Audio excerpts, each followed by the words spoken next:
Bienvenue dans cette émission spéciale sur Média TV dédiée à l'analyse du discours du roi Mohamed VI à l'occasion du 44e anniversaire de la Marche verte. Cette marche a été une étape phare dans le processus du parachèvement de l'intégrité territoriale du royaume, initié par feu le roi Hassan II.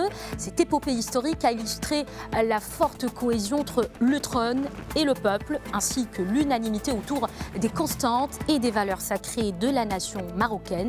Le 44e anniversaire de la Marche verte est l'occasion donc de se remémorer comment plus de 350 000 volontaires civils venant des quatre coins du pays ont convergé de manière organisée et paisible vers le sud du royaume. Tous ont traversé les frontières chimériques et ont fièrement hissé le drapeau national dans le ciel de ce territoire qui a toujours fait partie intégrante du royaume du Maroc. 44 ans après, le souverain, comme chaque année, a prononcé un discours à l'occasion donc de cet événement devenu l'un des épisodes les plus importants de l'histoire du royaume.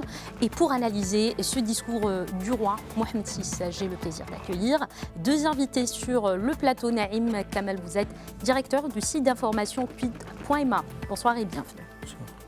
Et aussi professeur Abdeltif Koumet, vous êtes doyen de la faculté des sciences juridiques, économiques et sociales de Casablanca. Merci d'être avec nous. Merci à vous. Alors, parmi les points fondamentaux donc abordés ce soir par le roi Mohamed VI, c'est l'esprit de la Marche verte, cet esprit qui est toujours d'actualité. Là-dessus, je vous propose d'écouter un extrait du discours royal.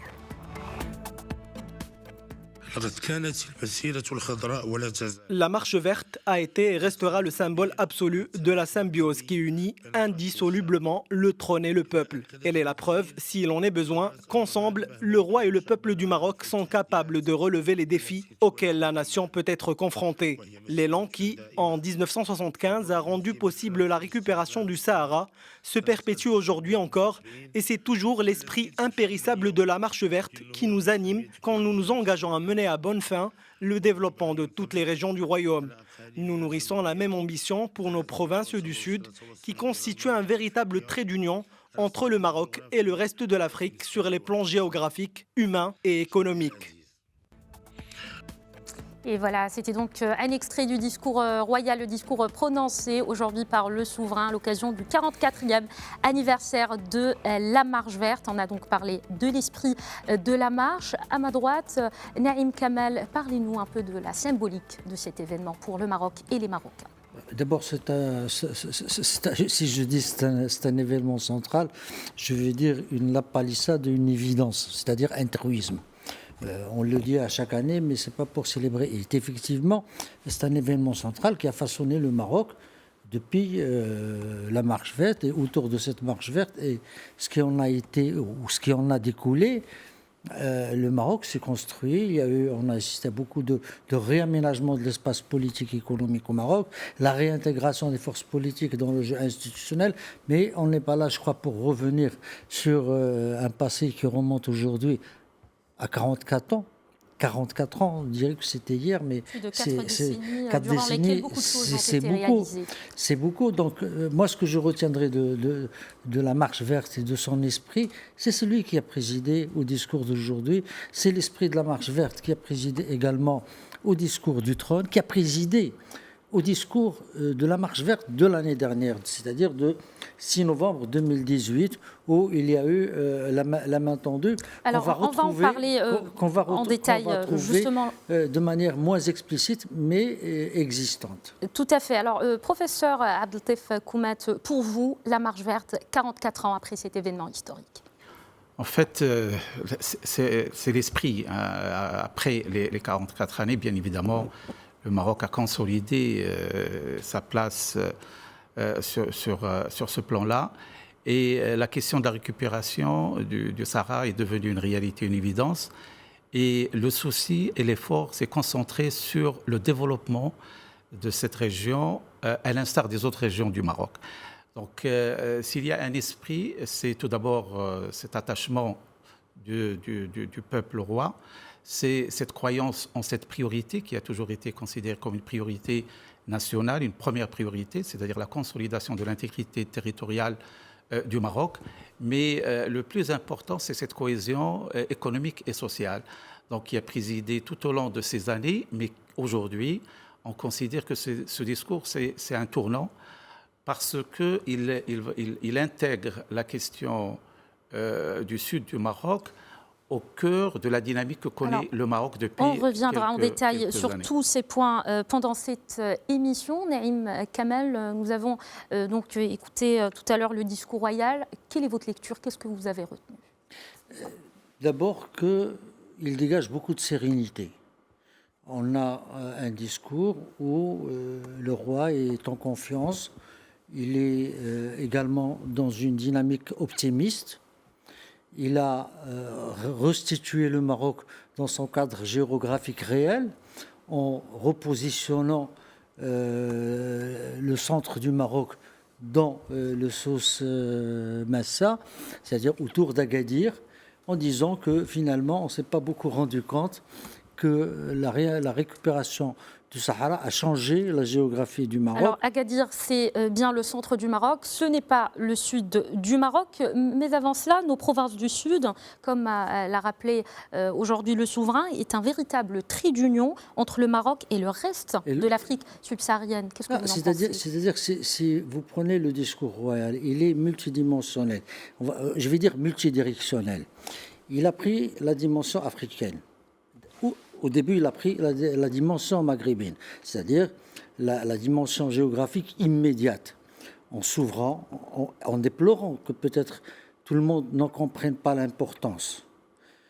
Mais également, par la suite, il s'est ouvert à l'espace africain, en disant que le Sahara, c'est vraiment le lien et l'ouverture du Maroc sur le reste de l'Afrique et l'ouverture du reste de l'Afrique sur le Maroc. Mais également, il n'a pas négligé le pourtour méditerranéen et tous les partenaires. C'est pour ça que j'ai dit que c'est une démarche multidimensionnelle, multidirectionnelle, qui veut créer, on va dire une dynamique vertueuse. Car il a dit un terme exact en parlant du Maghreb. Il a dit si nous avons un ennemi dans cette région, c'est le sous-développement. Alors, on va en parler, mais maintenant, restant sur ce point, le Sahara marocain, trait d'union entre le Maroc et l'Afrique subsaharienne, sur le plan géographique, humain et économique. Qu'est-ce que cela veut dire, professeur Koumet? En fait, depuis quelque temps, l'orientation du Maroc vers l'Afrique subsaharienne est confirmée. Donc il a commencé bien évidemment par l'effort fait par Sa Majesté à travers une multitude de visites qu'il a effectuées pratiquement dans toutes les régions de l'Afrique. Comme il l'a dit, quelques 1000 accords, voilà. Exactement. Donc il a ouvert la voie. C'est-à-dire c'est un choix stratégique aujourd'hui pour le Maroc, ce renforcement, parce que le Maroc a été toujours ouvert sur l'Afrique. Mais là on est dans le renforcement de cette ouverture et ces visites royales ont ouvert la voie. Le volet économique également a commencé à suivre. Vous savez qu'aujourd'hui, le Maroc est considéré comme le deuxième investisseur en Afrique, il est le premier investisseur dans les pays de l'Afrique de l'Ouest. Et il y a une forte présence d'entreprises marocaines, surtout les grandes au niveau de l'Afrique. Donc cette ouverture est en train de prendre une forme importante. Maintenant, géographiquement et stratégiquement, la région du Maroc qui est la porte vers l'Afrique subsaharienne, c'est le Sahara. Et donc, c'est normal que le Sahara soit ce trait d'union entre... Alors, concrètement, quel rôle peut cette région marocaine, ou plutôt ces trois régions marocaines qui constituent le Sahara marocain, concrètement, quel est leur rôle sur le terrain en tant que trait d'union entre le Maroc et l'Afrique subsaharienne? Lorsqu'on dit le trait d'union, bien sûr, il y a la mobilité des marchandises et la mobilité des personnes. Parce qu'aujourd'hui, les frontières entre le Maroc et le reste de l'Afrique passent par le Sahara. Et d'ailleurs, ça a été dit par Sa Majesté lors de son discours, c'est toute la dimension infrastructurelle et la dimension routière. Donc de cela, bien évidemment, la dimension de la mobilité est fondamentale. Aujourd'hui, si on veut renforcer cette ouverture, cette mobilité des personnes et des marchandises, on passe par la région du Sahara. Mais il n'y a pas que cela, il y a évidemment toute la dimension économique. Alors, on on va revenir en détail dans une partie justement consacrée à la dimension économique de ce discours. Et maintenant, pour ce qui est de la justesse de la cause nationale et la légitimité, sa légitimité justement, le souverain a déclaré aujourd'hui qu'il continuera, ou le royaume continuera d'œuvrer pour parvenir à une solution politique conformément aux résolutions justement du Conseil de sécurité de l'ONU, un processus politique exclusivement onusien. On ne cesse pas de le rappeler. Pourquoi exclusivement onusien? Expliquez-nous, Naïm. C'est un choix qui a été fait il y a longtemps, qui a commencé et qu'on a essayé de battre en brèche à un moment donné pour y inclure d'autres partis, d'autres organisations continentales, ou pour la nommer, l'Union africaine.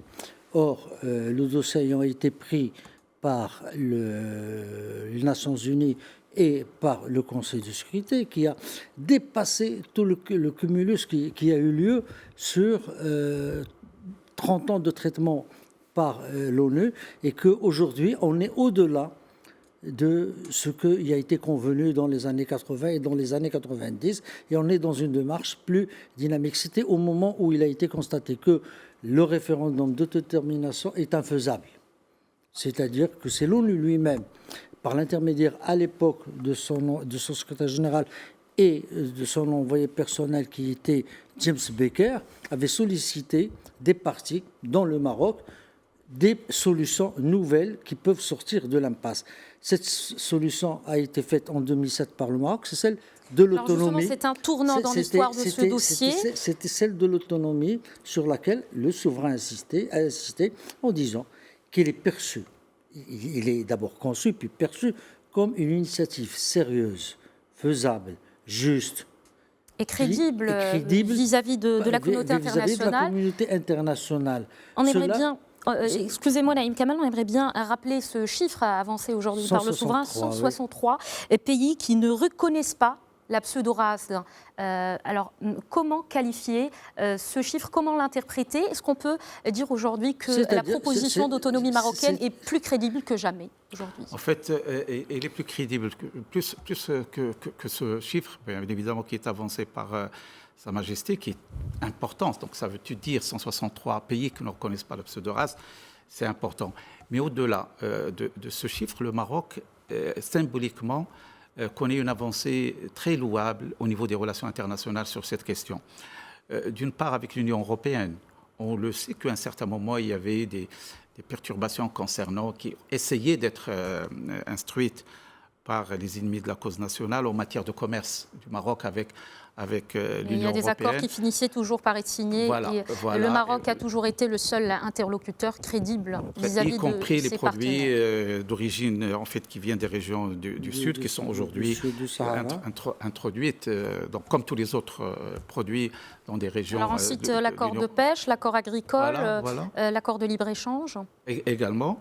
Alors on peut citer également, en fait, il y a 2 semaines, par exemple, avec la Grande-Bretagne, qui est une puissance mondiale, à la veille en fait de l'annonce du Brexit, il y a une signature d'un accord très très très significatif qui, au-delà de l'aspect commercial, de l'aspect économique, a porté sur la dimension stratégique. La Grande-Bretagne en fait a comme objectif d'entrer dans une relation stratégique avec le Maroc, y compris bien évidemment des principes que l'on connaît par rapport à la question du Sahara. Donc, bien sûr, il y a le chiffre significatif de 163 pays qui ne reconnaissent pas la pseudo-race, mais il y a également des avancées sur tous les plans à l'intérieur de l'Union africaine, dans les relations avec les pays de l'Union européenne, et même des pays comme la Grande-Bretagne qui sont en train de sortir de l'Union européenne, avec les États-Unis et autres. Et tout cela, bien sûr, consolide la légitimité de la position du Maroc et la référence. Bien sûr, ce sont les règlements pris au niveau de l'ONU et qui sont la référence pas seulement pour le Maroc, mais toutes les puissances aujourd'hui se réfèrent à ces résolutions et que le Maroc également, bien sûr, respecte, et d'où sa légitimité sur la sphère internationale. Alors, cette crédibilité de la proposition marocaine d'autonomie, donc lancée en 2007, proposée en 2007 à l'ONU, quels sont ses points forts? D'abord, le premier point fort, c'est qu'elle offre une voie de sortie à tout le monde, c'est-à-dire celle de tous vainqueurs. C'est-à-dire la solution qui était proposée, soit l'intégration, soit l'indépendance, il y avait toujours un gagnant et un perdant. C'est une voie de gagnant-gagnant qui préserve d'abord la crédibilité de tout le monde, ou on va dire l'image de tout le monde. Ça a été une initiative très courageuse à l'époque. Il faut jamais l'oublier, qui a été très courageuse et qui est aujourd'hui consacrée par l'ONU. Alors, si vous voyez, pour bien comprendre l'importance et l'impact de cette initiative, son évolution dans le processus international au sein de l'ONU depuis 2007, depuis Becker I, depuis Becker II, si on peut aller un peu plus loin.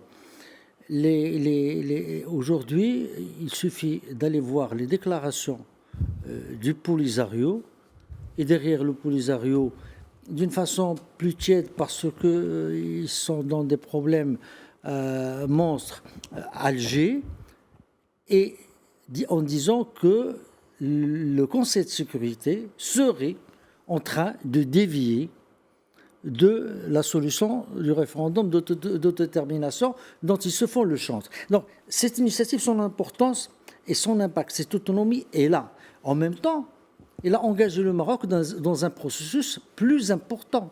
Et on le retrouve dans le discours, c'est la régionalisation avancée.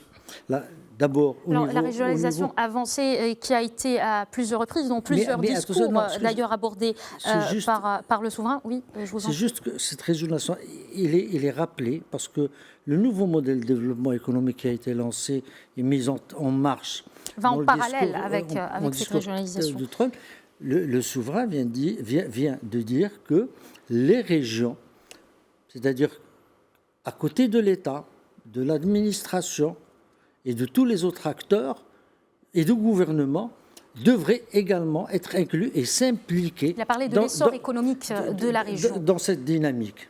Parfaitement. Alors, concernant cet essor économique de la région, justement, abordé aujourd'hui par le souverain, comment vous voyez ce développement? Comment vous voyez le développement de cet essor économique? En fait, Sa Majesté a initié un plan de développement des régions du Sud depuis 2015, et qui s'étale sur la période 2015-2021 avec une enveloppe de 77 milliards de dirhams.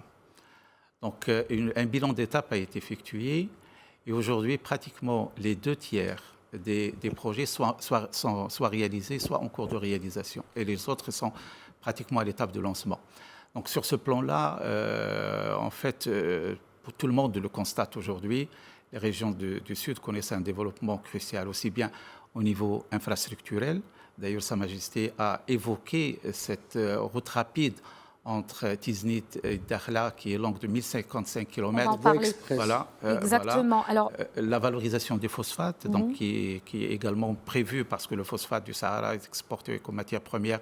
Et donc, à l'instar des autres régions du monde, on tend vers l'exploitation, vers la valorisation des phosphates, le domaine de l'agriculture, le domaine du tourisme.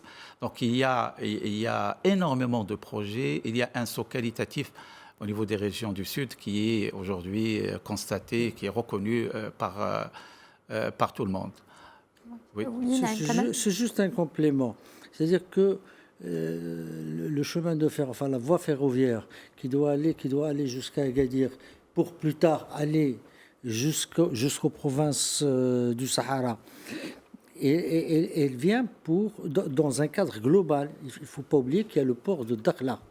Donc le port de Dakhla qui sera le plus grand d'Afrique. Tout ça, c'est-à-dire que c'est pour faciliter le flux des hommes et des biens et des produits, des marchandises, de l'ensemble des régions du Maroc vers les autres pays africains, ou ce qu'on appelle communément l'Afrique subsaharienne. C'est-à-dire c'est une vision globale. Alors on reviendra, Naïm Kamal, très en détail sur ces infrastructures. On va parler de la région Souss Massa qui a été largement abordée aujourd'hui par le souverain. Mais avant cela, je propose d'écouter un extrait sur la reconnaissance internationale de la proposition marocaine d'autonomie dans le Sahara marocain. On écoute le souverain et on revient juste après. لقد ظل المغرب واضحا في مواقفه بخصوص مغربية الصحراء ومؤمن بأدلة قضيته Sur la marocanité du Sahara, le Maroc a toujours affiché une position claire, inspirée par une foi inébranlable dans la justesse de sa cause et la légitimité de ses droits. C'est donc avec sincérité et bonne foi qu'il continuera à œuvrer conformément au processus politique exclusivement onusien et aux résolutions du Conseil de sécurité pour parvenir à une solution politique réaliste, pragmatique et consensuelle. Sérieuse, crédible, judicieuse dans ses orientations, l'initiative d'autonomie constitue la traduction concrète de la solution recherchée. En effet, elle est la seule voie possible pour parvenir à un règlement du conflit dans le respect total de l'unité nationale et de l'intégrité territoriale du royaume. Cette perspective s'est renforcée du fait qu'un nombre sans cesse croissant de pays, pour être plus précis, 163 à ce jour, ne reconnaissent pas l'entité fictive de la RASD. L'initiative d'autonomie est également confortée par les partenariats et les accords qui lient les grandes puissances, ainsi qu'un certain nombre de pays frères et amis à notre pays et qui couvrent toutes ces régions, y compris les provinces du Sud. التي تشمل على جهات المملكة بما فيها الأقاليم الصحراوية. Alors, dans la suite du discours royal, le souverain a abordé la région Souss Massadra, qui a été placée au cœur de son discours. Justement, le souverain a souligné que certaines infrastructures s'arrêtent à Marrakech. Il a donc appelé à une réflexion sérieuse sur l'établissement d'une liaison ferroviaire, d'abord entre Marrakech et Agadir. Vous avez parlé de ce point tout à l'heure. Qu'est-ce qui doit être fait, Naïm Kamal, dans ce sens? D'abord, moi, ce que je vais dire, c'est que je suis heureux aujourd'hui parce que cette voie ferroviaire qui doit dépasser Marrakech pour arriver à Agadir, on en parlait tout à l'heure, ça fait 30 ans qu'on en parle. C'est peut-être, à ma connaissance, la première fois que le roi en parle. Et maintenant, je suis sûr que ça va se faire. Parce qu'il n'y a pas quelque chose de cette grandeur qui s'inscrit dans cette perspective que le roi engage et qui ne se fait pas. On l'a vu avec le port de Métanger, on l'a vu avec les autoroutes, on l'a vu avec le TGV. Donc là, je suis très, très, très confiant. Et ce qui est important dans tout ça, c'est encore une fois le flux humain. Il a dit que le Sahara, c'est la voie du Maroc vers son continent, vers sa maison, vers là où il habite. N'oubliez jamais cette phrase qu'il avait dite en revenant à l'ONU. Ce que c'est bon de revenir chez soi. C'est cette façon de continuer dans ce bon de revenir chez soi, d'ouvrir les voies d'y aller et de couper court. C'est-à-dire, c'est de créer une dynamique économique, commerciale, humaine, culturelle, civilisationnelle, par un flux commercial et économique qui rend de manière irréversible toute tentative de remorceler cette région, de couper les voies entre les pays, entre la Mauritanie et le Maroc, entre le Mali et le Maroc, entre le Maroc et l'Algérie, et ainsi de suite. C'est-à-dire, tel que ça a été cadré aujourd'hui, nous avons, je l'ai dit au début, on est parti de l'immédiateté géographique, le Maghreb. Notre ennemi, c'est le message qu'il avait envoyé également lors de l'installation du président tunisien Kais Saïd, en lui disant que pour peser, il n'y a que les grands ensembles. Il est dans cette logique et dans cet esprit. Donc, il a dit, notre ennemi commun, c'est le sous-développement, c'est la pauvreté, c'est les besoins de nos jeunesses. Parce qu'ils sont les mêmes. Quand vous prenez la jeunesse marocaine, quand vous prenez la jeunesse algérienne, quand vous prenez la jeunesse tunisienne, qu'est-ce qu'ils demandent? Ils demandent la même chose, un bien-être. Exactement, on reviendra sur le volet de la jeunesse. On a parlé de la voie ferroviaire. Donc, il y a cette immédiateté géographique.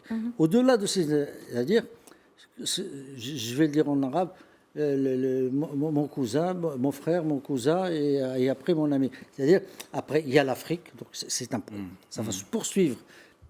Un élan vers l'Afrique, il doit être soutenu parce que il n'y a pas, il a dit, d'ailleurs en arabe, il a fait la différence.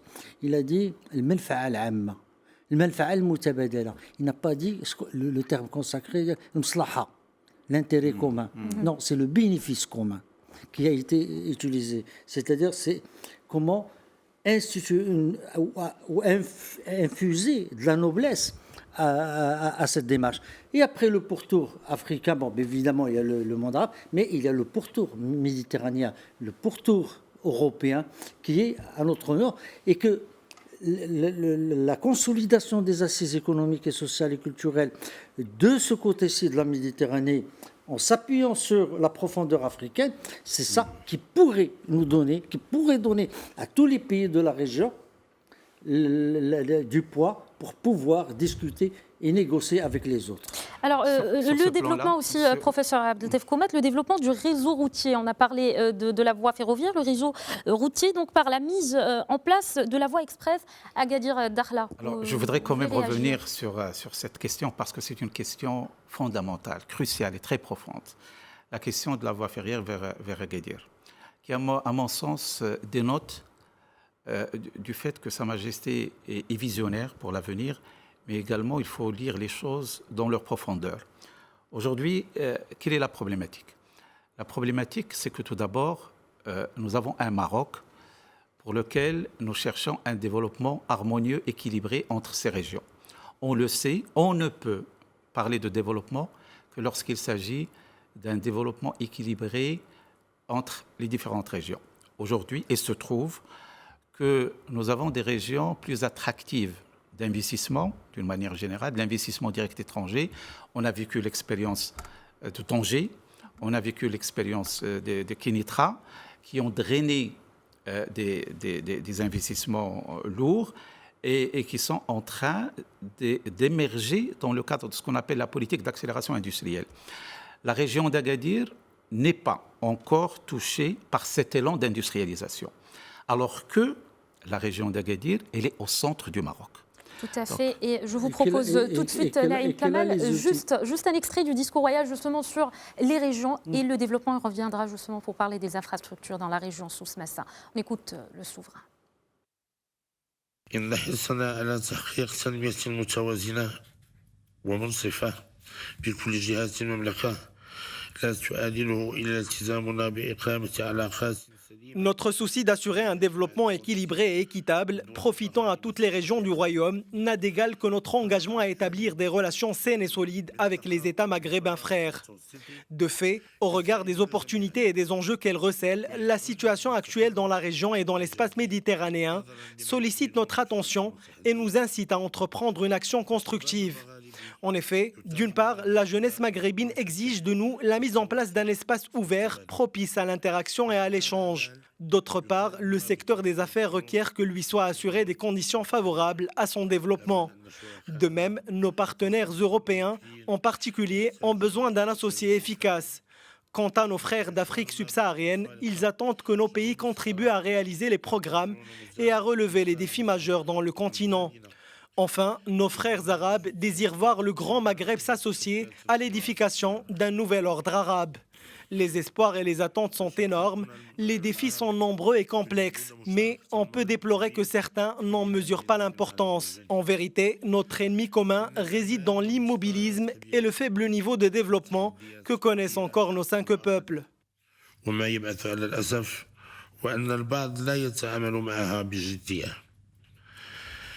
والحقيقة أن عدونا المشترك هو الجمود وضعف المياه التي تعاني منها شعوبنا الخمسة. Alors, professeur Abdeltef Koumet, vous étiez en train de parler des spécificités de la région Souss-Massa. Quelles sont les opportunités à saisir aujourd'hui? En fait, c'est une région qui est connue sur le plan agricole, sur le plan du tourisme. Malheureusement, le côté industriel n'est pas encore à la hauteur du potentiel de la région. Alors, l'infrastructure dont a parlé Sa Majesté, notamment l'infrastructure ferroviaire, n'est pas la finalité, ce n'est qu'un moyen. Parce qu'il faut le dire, le Maroc a beaucoup investi en matière d'infrastructure. On le sait, aujourd'hui, l'investissement public au Maroc, il est à hauteur de 32% du PIB et l'un des taux les plus élevés au monde. Maintenant, ce qu'il faudrait, c'est un retour sur investissement en matière. Tout d'abord, bien sûr, il faut généraliser cet élan infrastructurel à toutes les régions parce que l'objectif, c'est un développement harmonieux et équilibré des différentes régions, mais surtout rentabiliser ces investissements publics, notamment en infrastructure. Alors la finalité, c'est quoi? La finalité, c'est de doter cette région, qui est une région centrale, d'un développement en matière industrielle, de manière à ce qu'il puisse être un peu l'élan vers le sud, mais également vers l'Afrique. Et donc, la dimension, c'est une dimension stratégique, c'est une dimension visionnaire, tout d'abord pour un développement équilibré de toutes les régions, mais également pour étendre le développement que connaissent certaines régions du Nord, notamment la région d'Angers, la région de Casablanca, la région Klétra, etc., vers des régions plus sud qui ouvrent davantage sur le Sahara et via le Sahara vers l'Afrique. Et donc, c'est une dimension plus globale et plus intégrée que vise Sa Majesté. Alors justement, je rappelle juste ce petit extrait du discours royal concernant la région Souss-Massaï. Le souverain a parlé de la jonction entre Tanger, entre Tanger au nord, Oujda à l'est d'une part, et nos provinces subsahariennes d'autre part. Cette orientation s'inscrit dans le cadre de la régionalisation avancée que vous avez abordée tout à l'heure, pensée dans l'esprit d'une répartition équitable des richesses entre les régions du royaume. Oui, c'est-à-dire qu'il va falloir d'abord sortir, c'est là le plus important, sortir de cet axe que nous avons hérité de l'ère du protectorat, qui est l'axe Tanger-El Jadida.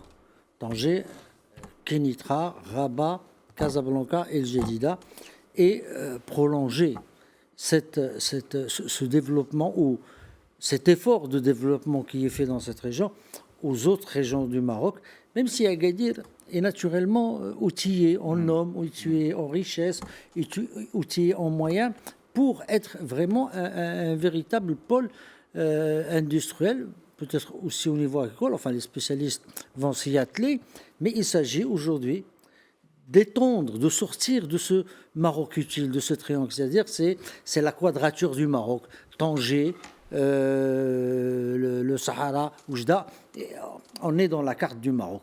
C'est inclure tout le monde, et on est dans l'esprit du discours du trône. On est dans l'esprit des objectifs,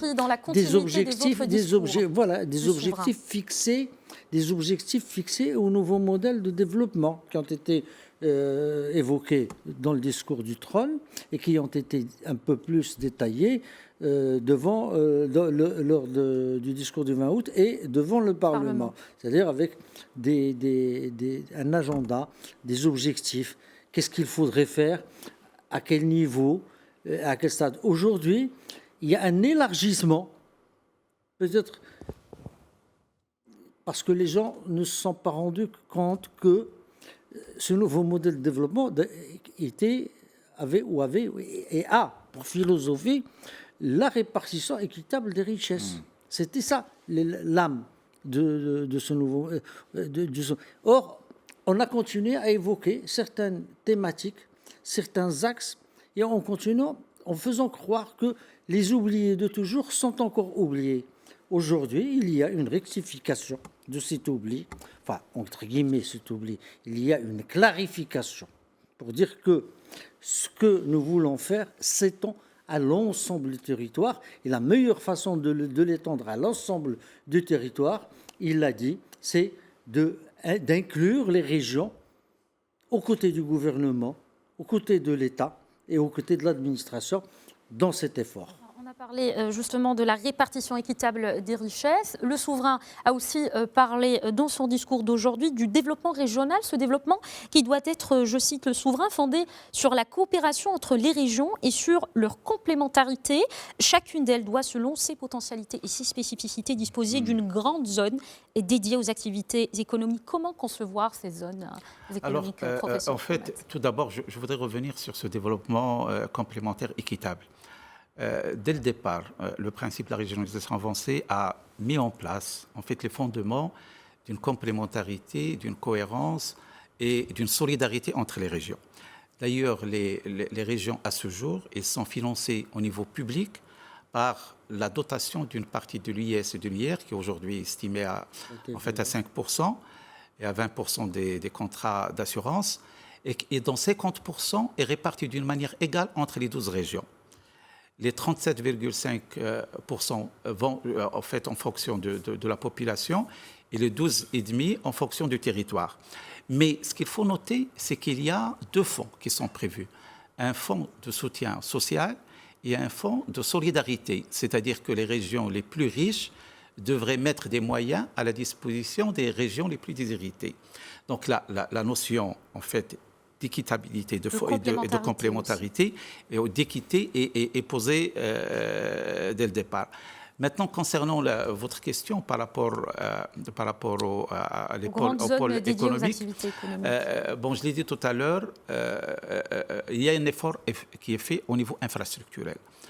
Les ports, les autoroutes, les aéroports, qui sont plus ou moins, pour le moment, ce n'est pas équilibré à 100%, mais on essaie de les élargir à toutes les régions.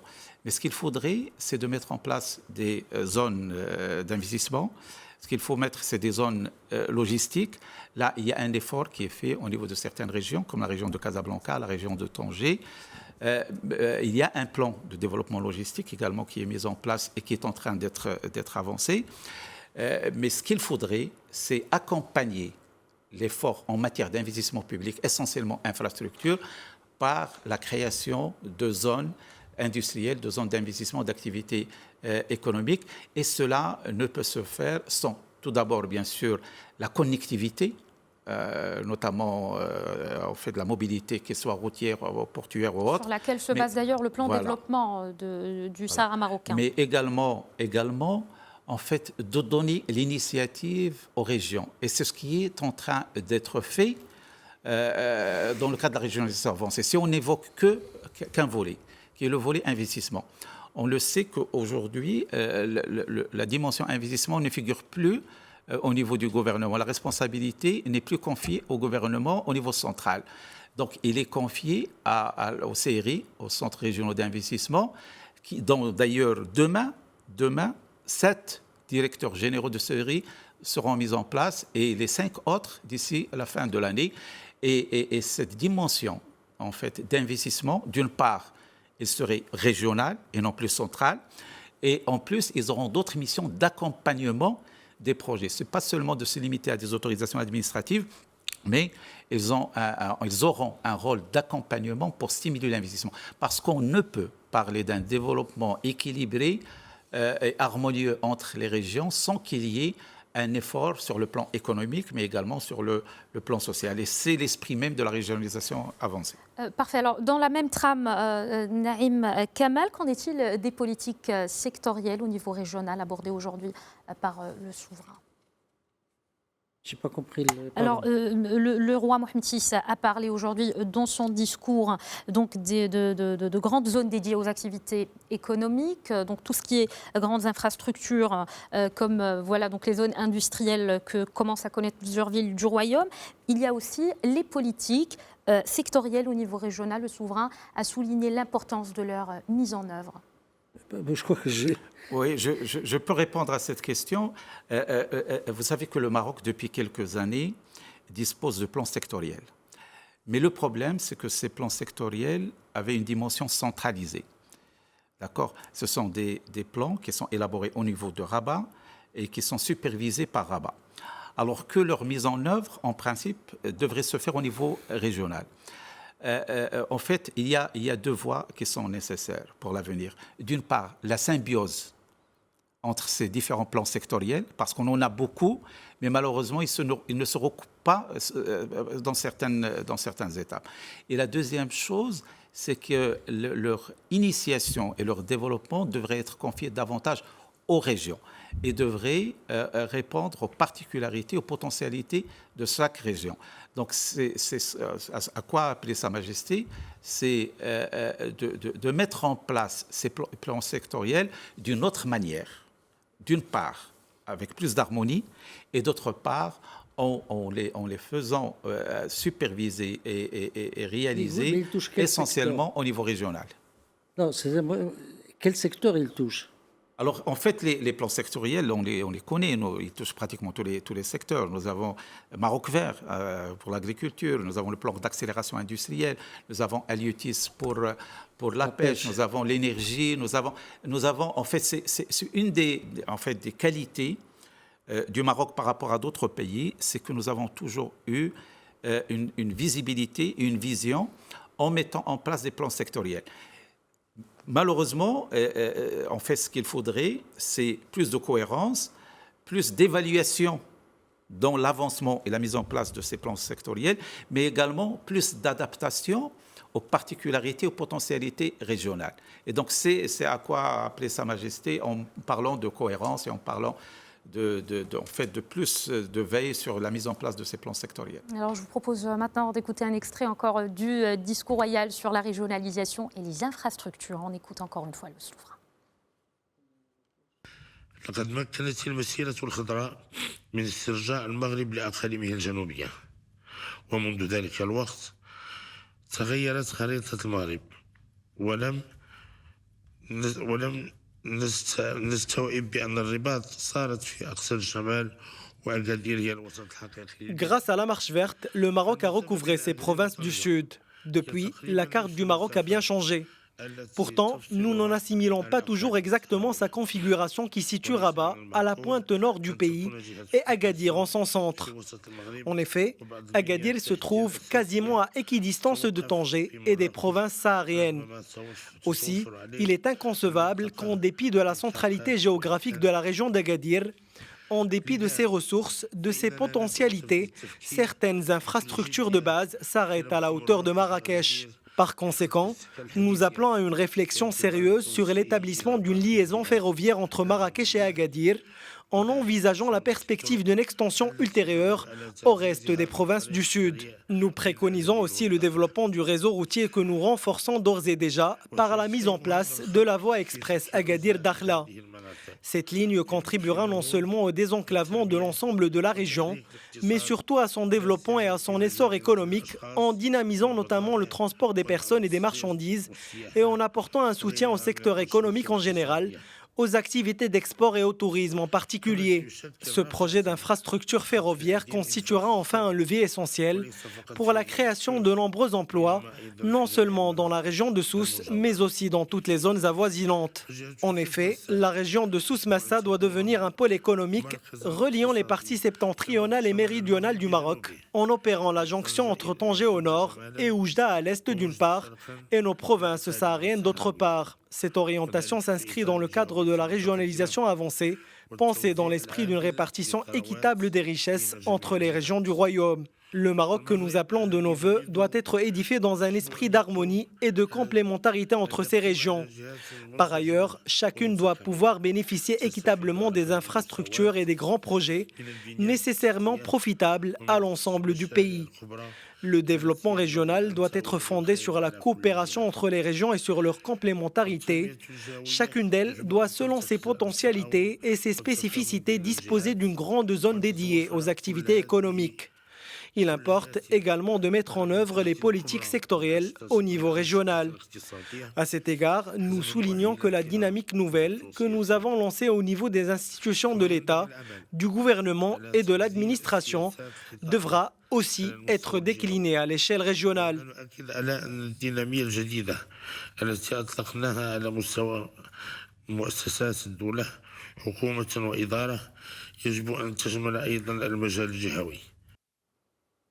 Alors voilà, donc pour cet extrait du discours royal. Maintenant, je souligne cet extrait aussi sur le souci du Maroc d'assurer un développement équilibré et équitable, profitant à toutes les régions du royaume. N'a d'égal que notre engagement, je cite le souverain, à établir des relations saines et solides avec les États maghrébins. Frère Naïm Kamal, est-ce que cela d'abord nous rappelle la main tendue vers l'Algérie abordée par le souverain lors de son discours du 6 novembre de l'année dernière? Oui, sans doute aucun.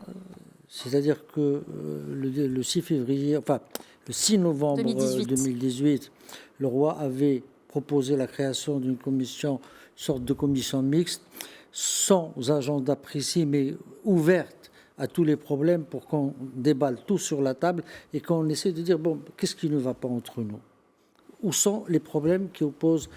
Et pour dire les choses, appeler les choses par leur nom. Parce que s'il y a deux États entre lesquels ça ne marche pas et qui bloquent la situation, parce que ça ne marche pas entre eux au niveau maghrébin, c'est le conflit maroco-algérien, parce qu'il faut l'appeler comme ça, sur le Sahara, et qu'il faut le résoudre. Alors, il y a eu cette initiative, il a été un peu boudé par les amis algériens, que, comme à leur habitude, lui ont vu qu'une manœuvre politique pour gagner du temps, pour toujours supposer que le Maroc n'est là que pour le nuire, ou du moins pour essayer de le faire croire aux autres. Le roi, je crois, dans ce discours, et on l'a dit dans le début, c'est la continuité. On est dans une vue d'ensemble. Il a trait à la répartition, c'est-à-dire à créer une société marocaine plus équitable. C'est l'esprit du discours du trône, et dont la continuité a été le 20 août et le Parlement. Aujourd'hui, c'est dans l'esprit, d'ailleurs, c'est gentiment qu'il déplore que certaines ne comprennent pas où est l'adversaire, où est le plus important, où est le secondaire. Et donc, il est essentiel, et d'ailleurs, ne vous étonnez pas si il n'y avait que le Maroc dans la région qui était présent à l'installation du nouveau président tunisien, en la personne de Habib Melki, président de la Chambre des représentants, et Hakim Ben Chemmes, président de la Chambre des conseillers. C'est une démarche parce que il y a eu, on peut l'expliquer, deux présidents des chambres, parce que la constitution tunisienne fait de la Tunisie plus un régime parlementaire qu'un système. Et donc, et le message qui a été chargé, parce qu'on l'a dit, il a chargé Habib Melki de transmettre un message verbal au président, au nouveau président tunisien, et à la sortie, on a compris que dans ce message, c'est toujours la dynamique maghrébine autour des 5 États qui constituent cette région, pour qu'on puisse vraiment pouvoir mettre en commun les atouts des uns et des autres, et pouvoir essayer autant que faire se peut discuter à part égale avec les autres partenaires. Alors Naïm Kamal, je vous propose maintenant d'écouter donc ensemble un extrait du discours royal sur le Sahara marocain qui constitue le portail du Maroc vers l'Afrique subsaharienne. On écoute le roi Mohamed VI. إن الصحراء المغربية تشكل بوابة المغرب نحو إفريقيا جنوب الصحراء. Le Sahara marocain constitue le portail du Maroc vers l'Afrique subsaharienne. Depuis notre accession au trône, nous avons inscrit notre continent au cœur de notre politique extérieure. Ainsi, nous avons effectué de nombreuses visites dans ces différents pays et conclu avec eux près de 1000 accords couvrant tous les domaines de coopération. Cette orientation a porté ses fruits puisque le Maroc occupe désormais une place de choix en Afrique dans les domaines économiques, politiques, culturels et religieux. Bien plus, nous sommes déterminés à ériger le Maroc en acteur clé de la construction de l'Afrique de demain. Notre ambition est également d'accroître le niveau des échanges commerciaux ainsi que le volume des investissements marocains à l'échelle du continent. Il s'agit, in fine, d'amorcer une étape nouvelle sur la base d'intérêts mutuellement bénéfiques. Pour atteindre ces objectifs, le Maroc devra honorer ses engagements et continuer à consolider sa présence en Afrique.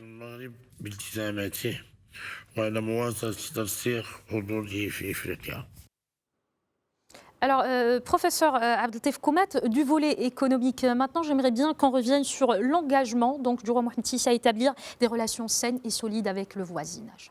En fait, la question du Maghreb elle est fondamentale sur 3 plans, tels que cela a été évoqué par Sa Majesté. Tout d'abord, au niveau des négociations internationales. Les pays du Maghreb isolément ont un faible poids en matière de négociations internationales avec les regroupements régionaux qui aujourd'hui sont la force de négociation.